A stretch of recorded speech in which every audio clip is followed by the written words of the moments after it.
राधे राधे। जय Shri Krishna. Palmistry expert channel में आप लोगों का स्वागत है। आज हम फिर एक नए टॉपिक के साथ, आज का अपना जो क्वेश्चन है, हाथ की शुक्र रेखा।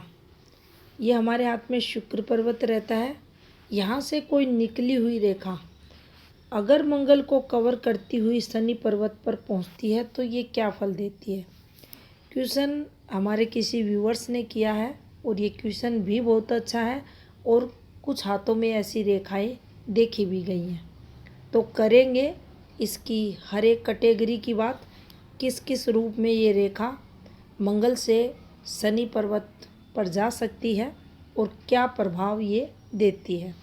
समुद्र शास्त्र की अगर हम बात करें तो देखिए, ऐसी रेखाओं का वर्णन वहाँ पर नहीं किया गया है। तो सबसे पहले हमें ये समझना चाहिए, हाथ की जो रेखा, जिस रेखा का हम जिक्र कर रहे हैं या कोई भी रेखा है, उस रेखा का उद्गम क्या है, अंत क्या है, किस पर्वत पर वह जा रही है, उसी के अनुसार फिर उसकी प्रेडिक्शन करनी चाहिए और उसी के अनुसार उसका फल होता है। तो देखिए, सबसे पहले हम शुक्र क्षेत्र को समझे। ये हाथ में शुक्र का क्षेत्र रहता है जिसे विनस माउंट कहा जाता है। इस पर्वत से जब कोई रेखा बिल्कुल सीधी ऐसे निकलती है तो इस रेखा को अच्छी रेखा माना जाता है। ये शुक्र से निकली हुई भाग्य रेखा कहलाती है और बहुत ज़्यादा धन लाभ भी जीवन में देती है।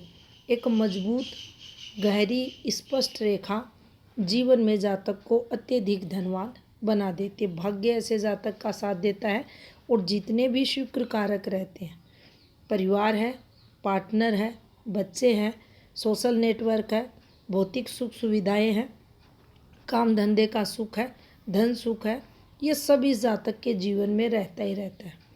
यहाँ ये ज़रूर ध्यान रखना चाहिए कि शुक्र की स्थिति क्या है, आगे जहाँ इस रेखा का अंत हो रहा है उस पर्वत की स्थिति क्या है। अगर दोनों पर्वत अच्छे हैं, रेखा पूर्ण रूप से हाथ में आई हुई है, तो ये बहुत अच्छा फल देती है।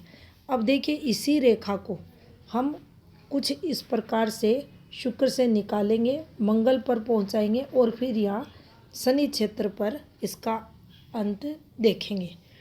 तो पामेस्ट्री में ये कहा गया है, समुद्र शास्त्र की अगर हम बात करें, कोई भी वित्तीय रेखा, ये हाथ की वित्तीय रेखा है जिसे भाग्य रेखा नाम दिया गया है, जो हमें हर काम में मदद करती है। हम जो भी काम करते हैं, विशेषकर धन से संबंधित। अब शनि की अगर हमें यहाँ पता है इसकी पॉजिटिविटी का, भाग्य रेखा की पॉजिटिविटी का, तो ये हमें पता चल जाता है कि जो जो कार्य हम करते हैं उन सब में पॉजिटिविटी या सपोर्ट हमें ये रेखा करवाती है। लेकिन जब ये रेखा घूमती है, अब जैसा कि आपको स्क्रीन पर ये रेखा दिखाई दे रही है, इस रेखा में घुमाव आपको आता हुआ दिखाई दे रहा है।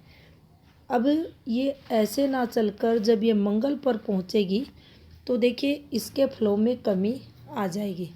अब ये रेखा यहाँ करोड़ों रुपए देने वाली थी, तो यहाँ करोड़ों का लाभ नहीं होगा। तरक्की यहाँ भी रहेगी, तरक्की यहाँ भी रहेगी, लेकिन इस रेखा पर हम स्पीड से तरक्की देखते हैं, इस रेखा पर हम धीरे धीरे तरक्की देखते हैं। ये उसी प्रकार फल देती है जब चंद्र की घूमती हुई रेखा भाग्य पर्वत पर पहुंचती है, शनि पर्वत पर पहुंचती है, तो इसके फ्लो में भी यहाँ कमी आएगी। क्या इस रेखा पर हम कोई नुकसान विशेष देखें, कोई ट्रेजेडी वगैरह देखें? ऐसा कुछ नहीं होगा। अगर किसी डिस्टरबेंस वाली रेखा जो प्रॉब्लम्स को क्रिएट करती है, उस रेखा द्वारा इस रेखा पर कोई कट ना हो। कट का सीधा मतलब होता है किसी ना किसी कारण। अब किसी ना किसी कारण का मतलब यहाँ होता है हमारे परिवार से रिलेटेड कोई ऐसा एक्टिवेशन या गतिविधि होगी जिसके चलते यहाँ धन में लॉस होगा। ये ज़रूर देख सकते हैं। अगर रेखा पर कोई कट नहीं है तो हम कोई नुकसान यहाँ नहीं देखेंगे। नुकसान जो होगा वह मात्र ये कहेंगे कि फ्लो में कमी आएगी, धन के फ्लो में कमी आएगी। हम मेहनत करेंगे, साथ भी मिलेगा, लेकिन अधिक धन नहीं होगा। अब इसकी एक और कैटेगरी होती है, शुक्र से कोई रेखा निकले और बिल्कुल इस प्रकार से आपको पहुंचती हुई दिखाई दे। इस रेखा में ज़्यादा घुमाव आपको दिखे। यहाँ आप कोई काली रेखा भी ले सकते हैं। इसी के समान फल देने वाली कंडीशंस की बात करेंगे। ये रेखा बहुत लहरदार हो रही है, ये रेखा काली हो रही है, ये रेखा आप देखेंगे बिल्कुल इस प्रकार से ये फैल चुकी है, या इस रेखा का जो बनावट है ये बिल्कुल धागे जैसी रेखा निकल रही है। फिर उन स्थितियों में आप देखेंगे पतली रेखा होगी, आप पाएंगे कि जातक को बहुत मेहनत करनी पड़ रही है। मेहनत जितनी करेगा उसके अकॉर्डिंग लाभ बिल्कुल नहीं होगा। बाकी काली रेखा है, दिखने में आप देखेंगे काफ़ी लहरदार रेखा है, काफ़ी बिल्कुल इस प्रकार से एकदम ब्लर रेखा है। ऐसी स्थितियों में आप पाएंगे धन के लिए संघर्ष भी होगा।